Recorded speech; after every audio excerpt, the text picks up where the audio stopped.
Hello and thanks for staying with us. Welcome to Political Platform on Raypower Radio and Africa, Independent Television AIT. My name is Amici Anapwe. President Bola Tinubu has taken control of the push for the establishment of state police in Nigeria. This he did by sending a bill to that effect to the National Assembly. Recall that before now, the National Assembly has been working on a private member bill seeking to amend the Constitution for the creation of state police. The executive bill will be considered and possibly passed by the Senate this Wednesday when they reconvene. By sending a bill to the National Assembly, the president has taken charge of the process. Many would say this was what is expected of him. We will consider this move in midst of worsening security situation in Nigeria.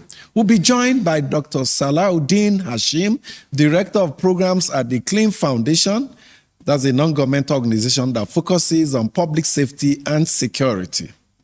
We shall also be considering the announcement by the United States of the names of one individual and 3 bureau de change firms allegedly involved with moving funds for an international terrorist organization, ISIS, that's the Islamic State of Iraq and Syria. That's moving funds across the world from Nigeria to the UAE to Europe. Recall that the United Arab Emirates in 2021 designated 6 Nigerians as terrorist financiers for their ties to the Boko Haram.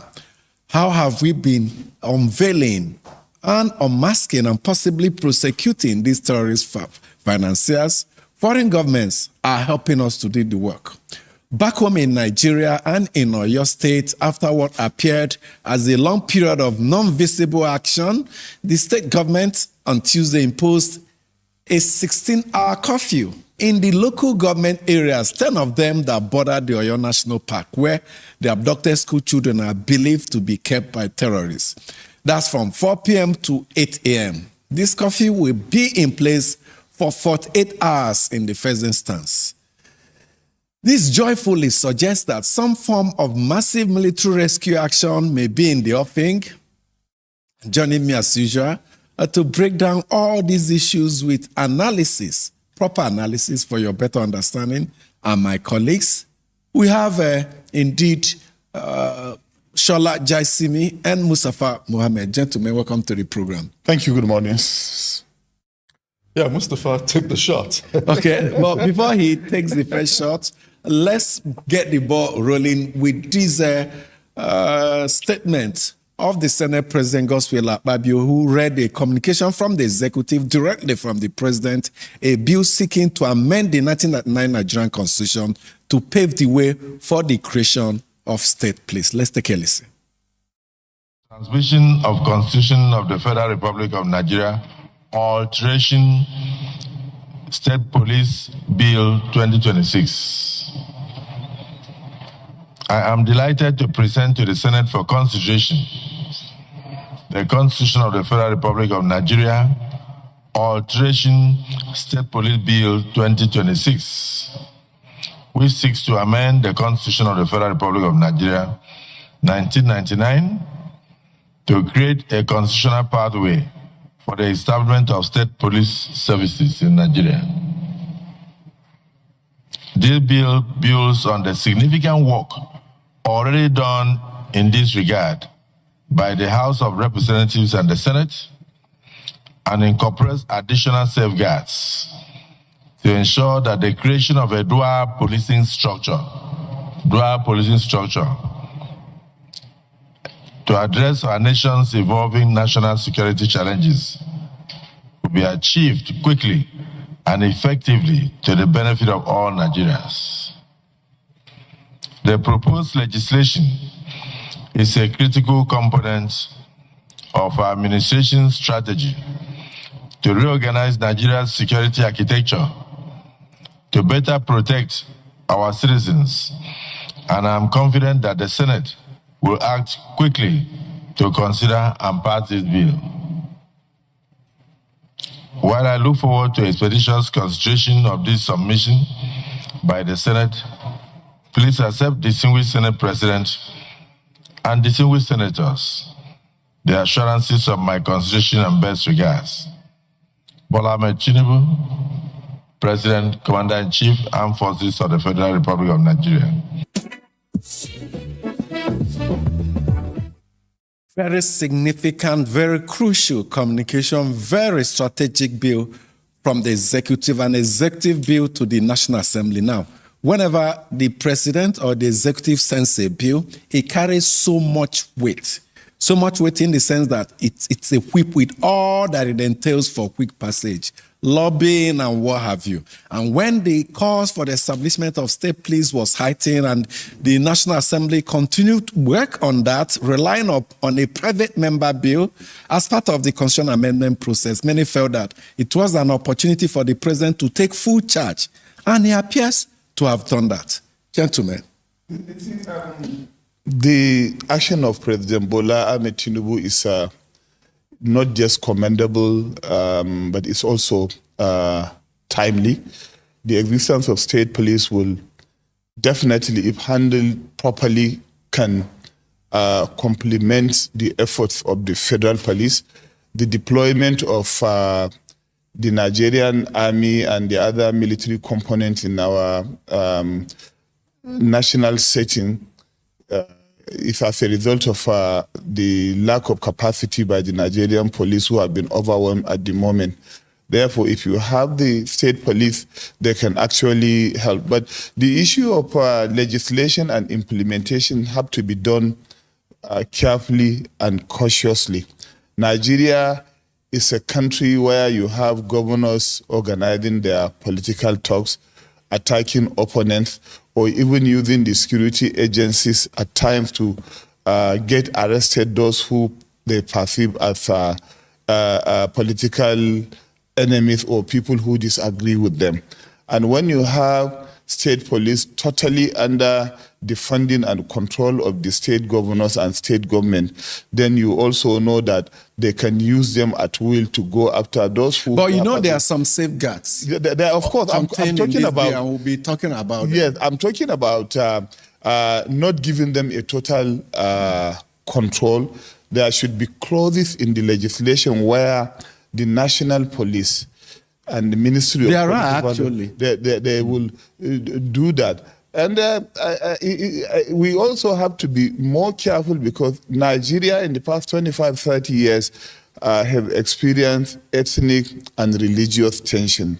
In places, some people whose great-grandparents have lived in those places for 300 to 500 years were referred to by some people as settlers. They came up with cliches such as indigenes and settlers. Except for the court verdict recently in parts of Plateau State, like Plateau North, where you need endorsement that will require leadership of the state or traditional rulers or something that will put this approval of being an indigene was completely non-existent. People were being denied. So I hope the National Assembly will take note of all this and pass a legislation that can be a win-win situation.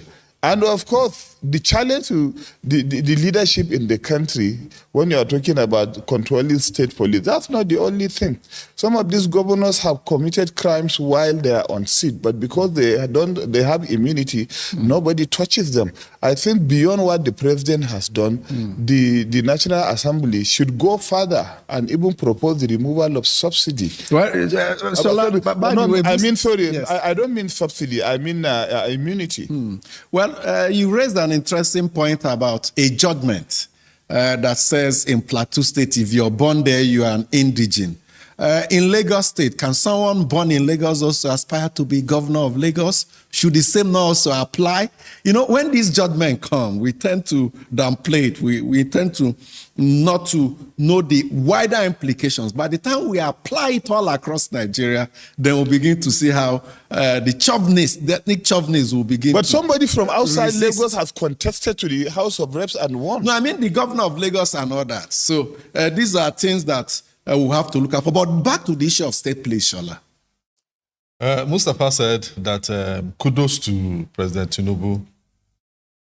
I would say, with due respect to his person, to his office, that he has allowed the House of Representatives and the Senate with those private member bills to take the shine of what he has been proposing.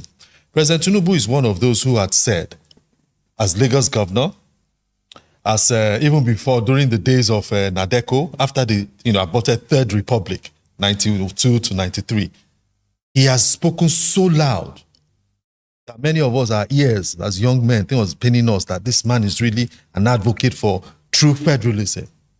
But 3 years plus in the office, many of the things he spoke about, state police is one of them. For states to But be... he worked towards the local government or financial autonomy. When did he do that? The Supreme Court judgment, the Suti. That's what I'm saying. When did he do it? How many years after he got into the Aso Rock Villa? This is 3 years plus, and this is coming up. So that's why I'm making the point that we shouldn't just give thumbs up, kudos, and all of that. He should have worked earlier. The same speed with which President Tinubu announced subsidy is gone forever. Right there in Eagle Square. Probably he could have been working, saying all these sorts of things as well at the Eagle Square. Then he starts working. So that by December of 2023, we have this.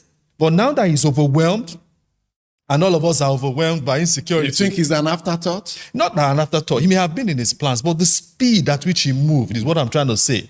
Because I won't give him kudos for moving at this time. Shola Jasim, I think you need to understand that sitting on the seat of the President of the Federal Republic of Nigeria is not just police reforms that we are going to carry out. There are so many attentions from roads and other infrastructure, railway, electricity, security, education, health, and what have you.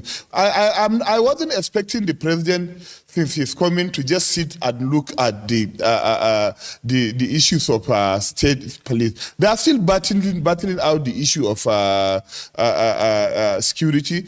And of course, one of the things that other presidents failed or didn't have courage to do was the subsidy removal. People who are feeding very fast. The way we criticize leaders when they fail, I think we should commend them when they do well. That's how you push governance. But if you sit back and think a president or a governor should walk at your own speed when you are not a leader, virtually you may not understand what it takes to push those things in these big offices. So let me get back to that point, which is that you expect pace when people get in. And I drew a nexus. I said the speed with which he made the pronouncement on fuel subsidy, even without a template to get things done. He could have made the pronouncement on state police. And I went back to his antecedents, his pronouncements as far back as 93 to 98, and when he became governor of Lagos. So I have a thread in what I'm saying to emphasize that you said you would do so and so. You got there, it's 3 years plus. You are just picking the ball to get it done. That's why we're journalists. Ours is to ask people to give account of what they said they will do. If they've not done it, we remind them. That's our responsibility. Well, we're not. Let me land. Okay. So it's a good one, but like we always say, things should tell you better late than never. So that's what I used to apply to this one. Mustafa spoke about the issues which we've spoken about on this platform, which is the methodology, the way you appoint. And, by the time we get into the bill, let me just quickly read somewhere here in section 215 of the proposed bill. There's a clause here, and that is 215 clause 4. It says, a state police service shall be headed by a commissioner of police of the state appointed by the governor of the state on the recommendation of the National Police Council, subject to the confirmation by House of Assembly. So the nexus and the area of concern to me, as we get our experts to give us perspectives, is that area where we're still bringing the thing back to a national body. That's some federal control. Exactly. We will, on this program today, dissect provisions contained in the bill the president sent to the National Assembly. But just by way of making a comment on the issue of whether we should praise or criticize or those in office. Section 22 of our Constitution gave the media a responsibility. It says, hold public officers to account. I don't know whether that holding them to account also includes praising them for when they do good work. To me, you praise them. It's more like Jara when they do things that are extraordinary. If they do the regular things, it's not my work to praise you. You have in your employ thousands, of special assistance on media and communication to do your public relations from you. So there's a difference between public relations and media practice in Nigeria. And I dare say that most presidents in Nigeria, what they promise when they were campaigning, when they come in, they deliver so little in terms of restructuring of Nigeria. And that's why I have making that the point. opinion that if the security situation has not worsened to this point, nobody, all this fire brigade approach you're seeing the National Assembly over state police, they would have ignored it. They ignored it for almost 3 years. There's even a bigger... Till these things came up. So when they come into office, they now see the need to hold on to federal power because it empowers the president. When you control everything, you can put down anybody you want in any part of the country. And that was why that's the reason why they decided not to prioritize state police in the country, Mustafa. You see, there are lots of jobs to do in terms of the schedule for the proposed police, state police, and the schedule for the... Like in the United States of America, every state has its own state police. They have their laws. Then they also have laws where it's only the feds that will come in and take over cases in the United States. Okay, in Nigeria, you have the criminal code for the South, you have the penal code for the North, and the federal police, the DSS, and other security agencies uses those codes to prosecute cases. But when you enact the state police and then they take up, are the states going to make their own laws that are going to be different, giving them different schedules from the schedules of the federal police? And or are they going to use, all of them are going to use the penal and criminal code? All these are questions to be answered. And of course, if those borders or boundaries are not demarcated properly as to the schedules and responsibilities, definitely someday you're going to continue to be having clashes between the federal police and the state police. And I should expect the National Assembly to also, as they pass the state police, they should also be looking at the revenue distribution formula. If states are to operate police, we expect a proposal to change. The federal government is still getting 52%. Now, in the last few years, including during the life of this administration, perhaps these are feats you must commend them for, especially including that of the administration of President Muhammad Buhari, amendment of our constitution to see to the decentralization of power. Railways, correctional centers moved from legislative exclusive list to concurrent list. So as these movements occur, we should also see to movement in revenue sharing. If you're giving more responsibilities to the state, you have to take out more from the federal government to give to the states. But this same administration and its trumpeters with due courtesies have been mouthing it. We are giving more money to the states. We have removed subsidy money that was wasting in that sector. Look at it. Governors have a lot. That's the thing the government, the federal level have been saying, the administration. So looking at that aspect of rejigging the revenue formula, yourself, Mustafa, myself, we went to the national conference in 2014. We heard about the deliberations. We heard about the campaign to adjust the revenue sharing formula so that less funds will go to the center, more to the states. I keep saying it. President Jonathan did not, move to ensure those lovely recommendations for which we were there for 5.5 good months. Over 1.4 billion naira was spent. Nothing really happened. So the man who is an apostle of restructuring should also begin to move fast now. The revenue sharing formula, he said he should set up a committee. I think there's something being done about it. So the pace, it's good when the revenue mobilization and allocation yes. It's good when there's rhetoric.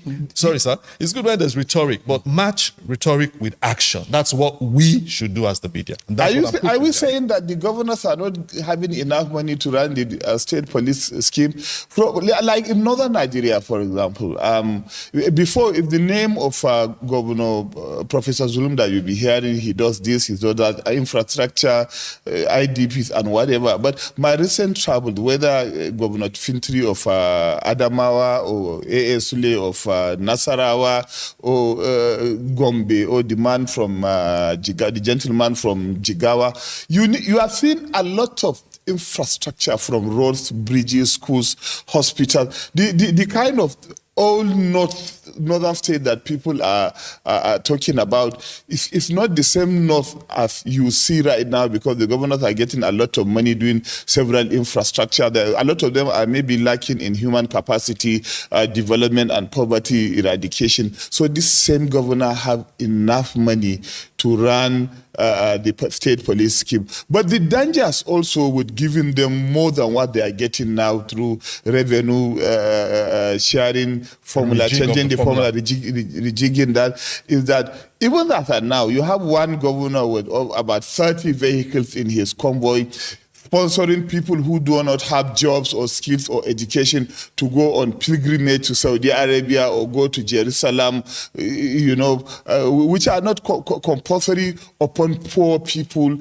You empower, you organize and empower political talks. We see them all over. The other day, I was one of the northern states at the federal airport. We saw Endeavor, over 500 of them, both outside and inside the airport with their daggers and what have you. So I think we need to be careful. Those of them who don't have blueprint for development and know next to nothing in governance will also use that money to do the wrong thing. So let's see how they manage what they have. I think this move to create state police should be a wake-up call for Nigerians, especially the political class.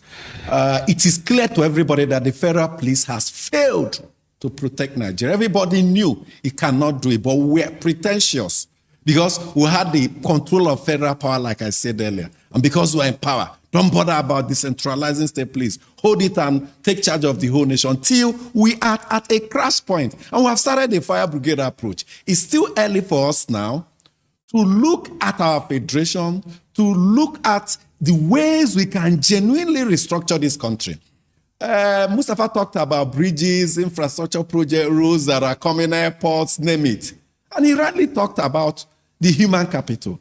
Nigeria is producing poor people. Nigeria is manufacturing poor people, gentlemen. We have remained breeding, actually. The country with the highest number of poor people, or the second highest. And that is because of the structure of the federation. But the federally controlled federal system we thought we are operating, that is actually a unitary system, is the reason why we are producing poor people. So when you are building bridges and roads and airports, and your people are dying in poverty, your people are being abducted on the roads in their homes, in schools, what is it meant for? So we have an opportunity now to tell ourselves the truth, plain truth. This is the time to start playing politics and look at the overall polity. This is an opportunity to go for restructuring of the country, push responsibilities to the state. These states are the centers of development.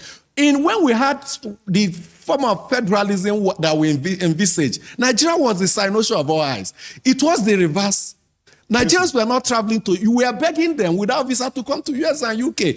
Saudi Arabian royal family members were coming here to take medical treatment. And that was the only period Nigerians enjoyed. Those that went to school then had scholarship. They were being fed with egg and chicken. After then, when the military came and introduced the military system, it's been poverty, it's been hardship for Nigerians. From austerity measure to tightening your belt. There's a whole generation of Nigerians that have suffered all through their life without having the government impact positively on their life. Let me just make this point, Alachi.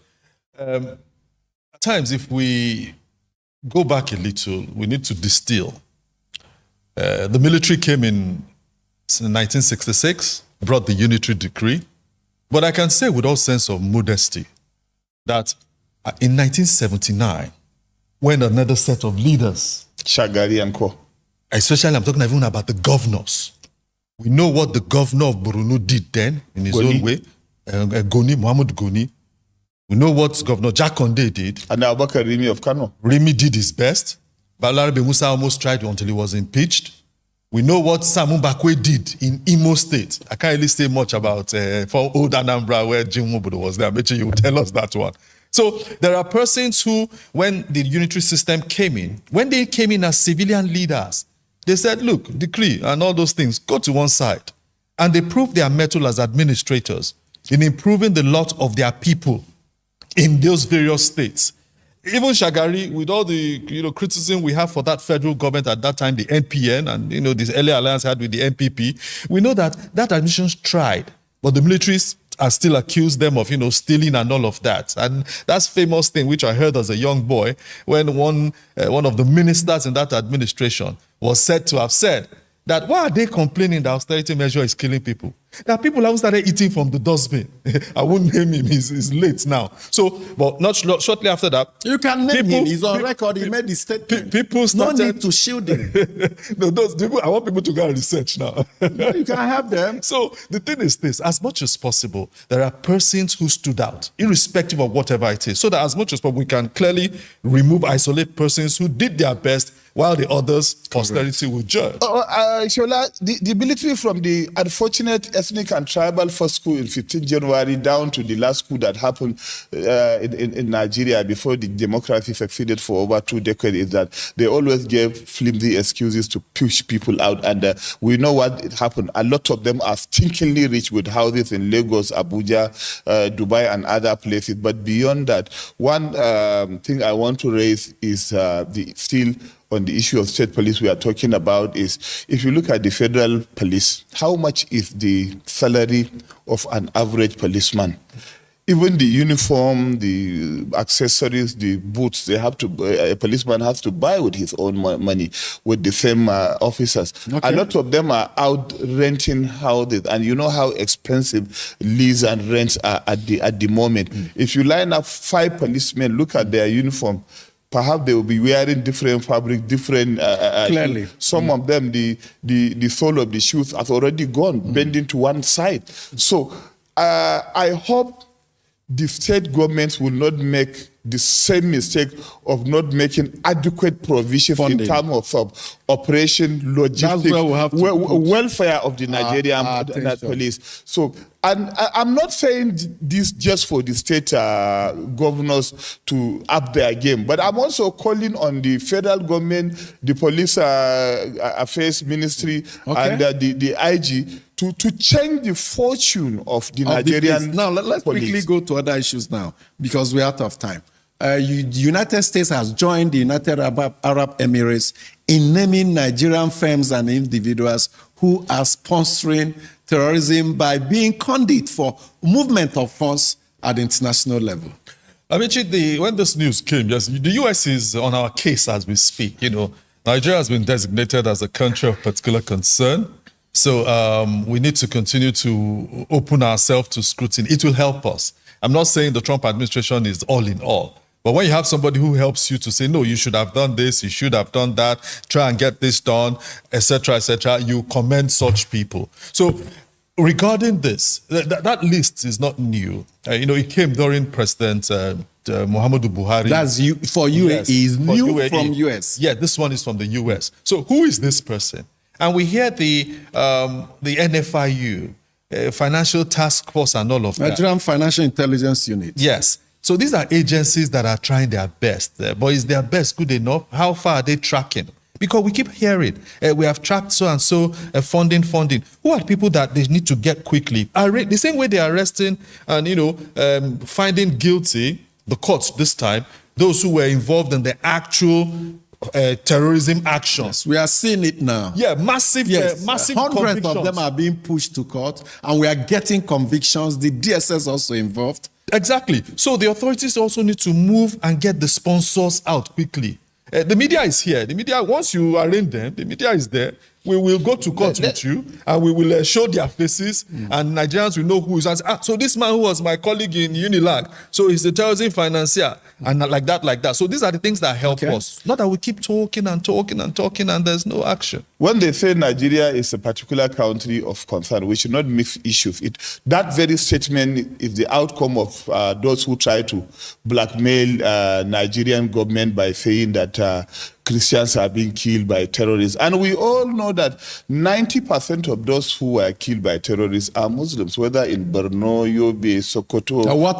Where did you get your facts from? You don't have the kind of bandits and Boko Haram killing in the south where you have more Christians. So that will also tell you whether... I'm hoping. Let me finish. Okay. So when you're talking about the financiers, when that list came out, the intergovernmental collaboration as a result, the federal government had information.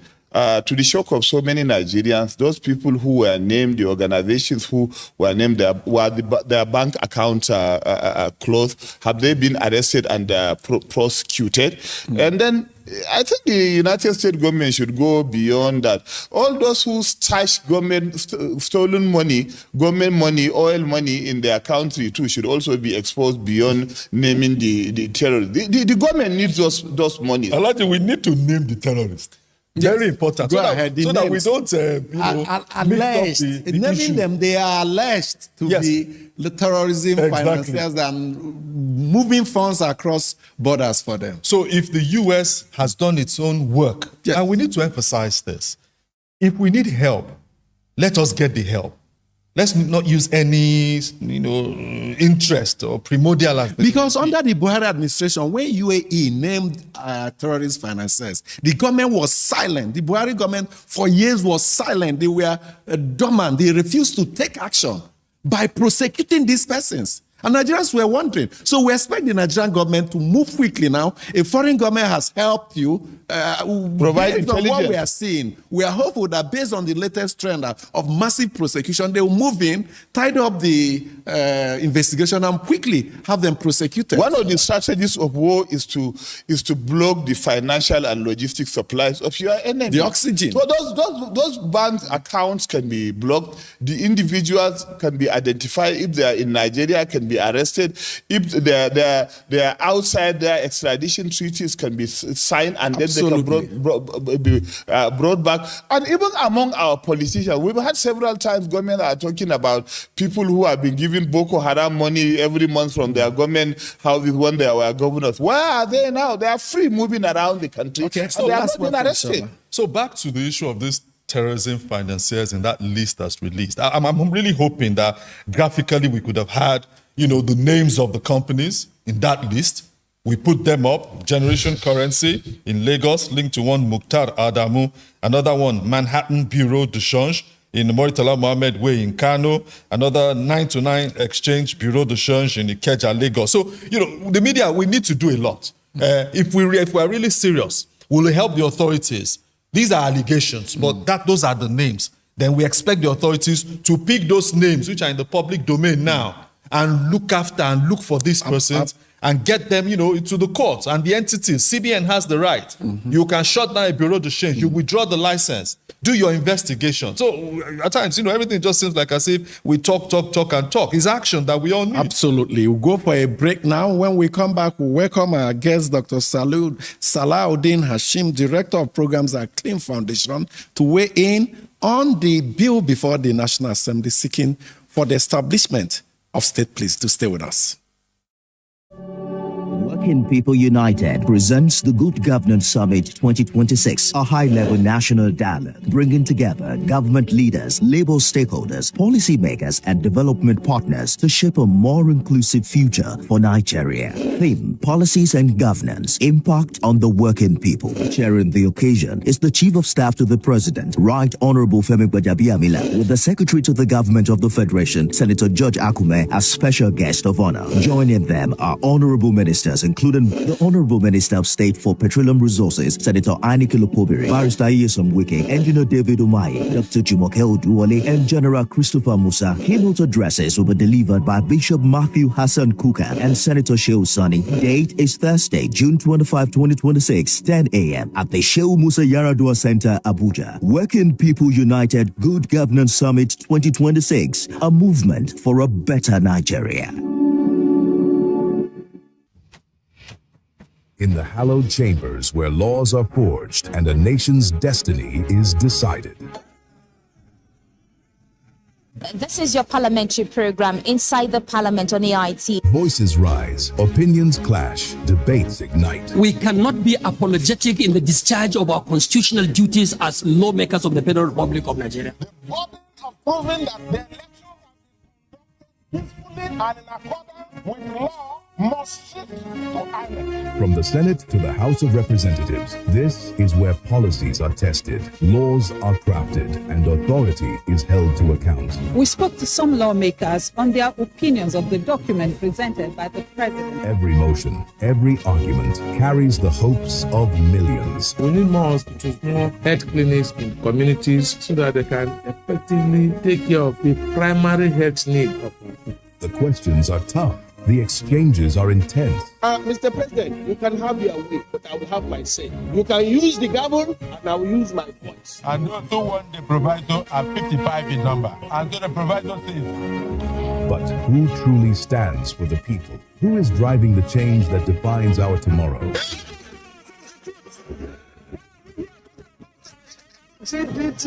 GTBT, whatever. Get the answers on Where Nigeria Decides on Inside the Parliament on AIT every Tuesday, 4:30 p.m. Thank you so much for staying with us. Salahuddin Hashim is with us now, Director of Programs at Clean Foundation. Welcome to the program. Thank you very much. Okay, Dr. Hashim, thank you. So let's get straight into this. Is an area where you and your NGO have been working for years. This alteration bill sent by President Bola Tinubu to the Senate, read on the floor, and the deliberations will start today. What are the lovely points you see in what the president is recommending? Well, I think the word lovely is actually relative because, yes, we all know too well that it is not about whether or not we want state police. It's about the kind of state police that we want now. That is very fundamental.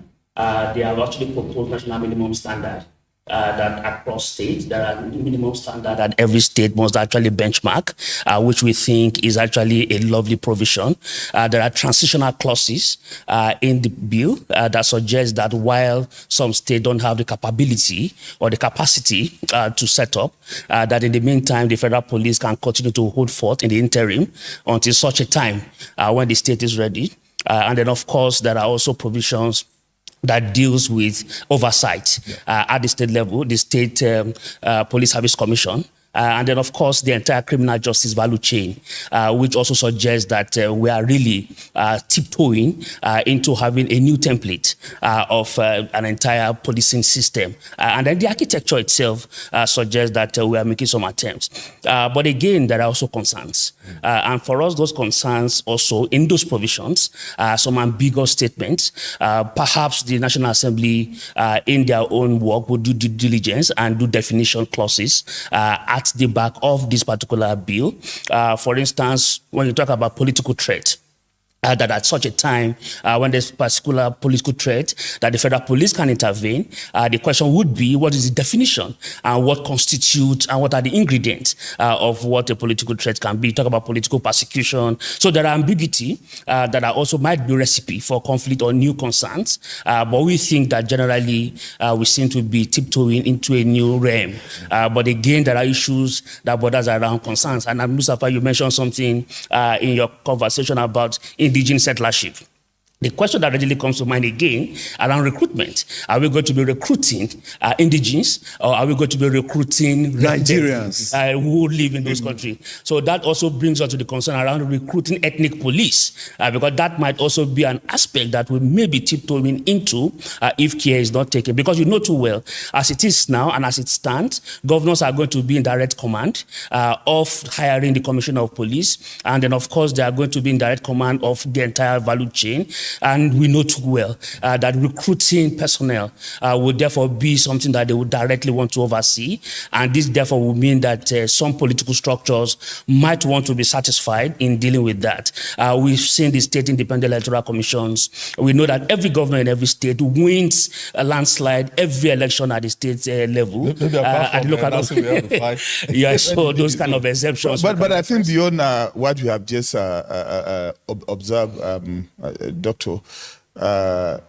One of the disturbing things as we look at the prospect of the state police is the inability at the moment to clearly demarcate which cases the state police can prosecute and which cases the federal police can prosecute. And given, don't you see, given the state governors a total control over the state police can lead to several other insecurities, because these governors are the ones who are creating political talks like Endaba, Sarah Suka, Nkalare, Ecomoc. The government knows the kind of illegalities these governors do. Now you are giving them a chance of having armed state-employed police to do in court with them what they want. What do you think? Thank you very much, Mustafa. I mean, I was getting there. You know the characters of the kind of governors that we have and that we have had in this country. And we know too well that this is an additional layer of power. Already we had governors who are emperors, but now you are giving them an extension of this kind of power to control security. That tells you very clearly that political dissent at state level are going to really wind down to a very strong level. And for me, again, I think it is also very important that we raise a variety of issues which borders around funding, for instance. We have seen in this country... So before you get to the funding, this aspect of the control is very important. Yeah. In the clauses in the bill sent by President Tinubu, because you've looked at it, are there portions there where the State House of Assembly can flex its own muscle? Is it back to the issue of the Commissioner of the State Police Service? Everything Mr. Governor has said. Is there the check and balance in this President Tinubu's bill? Yeah, I mean, Shola, I think you have raised something very fundamental, which sometimes we try to avoid because of our political environment. We know too well that the capacity of our state houses of assembly is not to that extent where they can, one, either legislate on issues that borders around security. This is the first time they are likely going to do that. Currently, we have engaged with the Conference of Speakers, try to engage with the state houses of assembly to prepare them ahead what might be coming. Two, is the fact that it does not reduce the overwhelming influence of the governor on the State House of Assembly. We are still going to have the same template. And the third one for me is that I'm looking at what would probably change with the introduction of state police. Already we have state policing, which for me I prefer over this state police. State policing is an aggregation of efforts across various security agencies trying to contain and prevent. But what we are trying to do now with the state police is we are multiplying the impunity at the federal level across 37 jurisdictions. Wow. And that is actually one of the biggest concerns that we have, because currently, with the current proposal, is that every state would actually, first of all, absorb from the current personnel that we have. We are not going to manufacture new people. So the current people that we currently have, you saw the CP yesterday who went around in Rivers and met a number of... That is the kind of effort that we want to see. But these are the personnel that we still have at the state police. So is it that you are going to retool? Are you going to rekit? Are you going to provide with new equipment? So you raised an interesting point. You said we are going to democratize the impunity at the federal level because the federal police once abducted a sitting governor in Anambra State. Absolutely. That's the height of it. So should we continue to live with that centrally controlled impunity, or do we go out of our way to see how we can put in place checks? Because as we are checking excesses of governors when they establish state police, we should also be putting measures in place to check the excesses of the president. Absolutely. Sitting president manipulate the state police and use it for political purposes. Absolutely. Now take a look and help us analyze the proviso in this bill that the commissioner of police will be recommended by the Federal Police Council. Yeah. National Police Council. When the National Police Council recommends, it's only then that the governor can appoint. So the governor does not... State of Assembly's approval. Yes, approval, confirmation by the State House of Assembly. Yeah. To what extent can this proviso guarantee or insulate the place at the state level from manipulation and control by state governors? I think the fact is that it's about command and control. as it were, the president is the commander-in-chief at the federal level.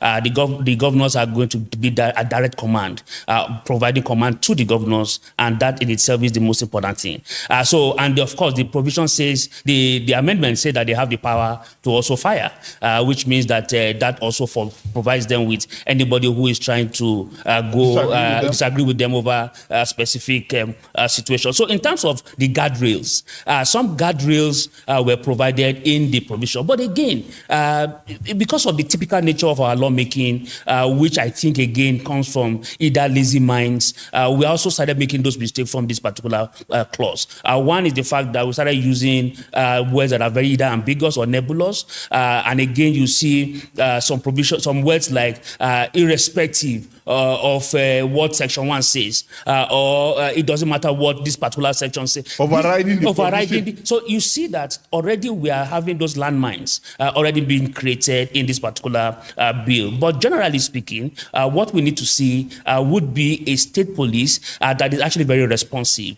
And one of the things that you are likely going to see is that some states are likely going to pay more than other states. Naturally, states like Lagos, like Rivers, and all of that are likely going to hit a higher benchmark. And this again will create some sort of dissent in the minds of people in states maybe like Yobe, Jigawa, that have some level of resources that are very constrained. That for me is an issue. You talked about the issue of jurisdiction earlier. This is also an issue that is likely going to have some level of concern, because you know too well that we don't have demarcated jurisdictions across our states. So if you are pursuing a criminal, for instance, and this is actually what most of these bandits take advantage of. You're pursuing a criminal in Nasarawa and he crosses over to Benue. Or Benue. So what do? Do you stop or do you continue? You have to stop. It means that you have to create a clash. So what are the communication infrastructure that we have, that we are going to establish, that would help those? Because criminals know too well that our jurisdiction borderlines are not very coordinated. So they take advantage of it. And that's why you see that. And you have a lot of ungoverned spaces too. Absolutely. That,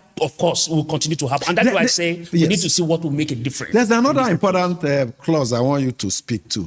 That one that empowers the federal police to take over the functions momentarily of the state police if certain conditions are at play. If it's seen that the state police is going out of line, speak to it. And we talked about political threat, that when there is political intimidation and when there is political, those are very nebulous statements. And those are very nebulous provisions, which I think... If such conditions exist, the federal police can take over the functions of the state police for a period. And that for me is also a very difficult situation, because we are going to be creating some kind of template that does not provide any form of guarantee for those who are actually implementing the law. We have to take our mails now. We are really out of time. I have to thank Salahuddin Hashim so much for joining us today. But from our mailbox, the first one is from Deacon Emmanuel Ede from Madala in Niger State, and he says the concern raised by His Excellency Mr. P2B for the resignation of the President Ahmed Bola Tinubu is highly welcomed. This is because the President has failed to fulfill most of the campaign promises made to citizens. The most annoying one was the statement before he was elected that if he fails to provide a consistent power supply, he shouldn't be voted for in the second term. Today, Villa is using solar-powered electricity and disconnected from the national grid. Hardship, poverty, hunger, and high cost of living are something else in the country. Insecurity has been the order of the day. My candid advice to the President is to honorably and respectfully resign to enable capable hands take over the governance of the country. Progress Obonofa from Lampese in Edo State says the political strategy of the political elite in Nigeria has always been to impoverish the people so that gaining political power will be a lot easier for them. But the Tinubu-led federal government has taken this to a new level never witnessed before in our history. All the noise about reforms and foundation laying is just targeted at deforming and impoverishing the people so that they can't vote right on election day. There are no visible, measurable, and tangible signs that the reforms are real and genuine. This is the primary cause of voters' apathy we are witnessing. Okay, we have some other mails, those who listened and watched the program. Ugochukwu Godwin, writing in from Lagos. Nigerians clamored for local government financial autonomy. The government made it happen. We demanded for floating of the naira, removal of subsidy. It has been done. Yesterday, the president submitted the bill to the National Assembly for the creation of state police.